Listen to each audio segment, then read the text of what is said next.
Okay, just a kind of a short clip. I'm out here at Lake Houston today, and just fishing off this bulkhead here, and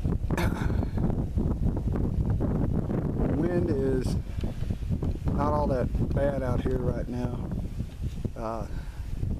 Clear sky, real mild temperatures, so hopefully we'll do better out here than we did at the creek last week. All right, thanks for watching.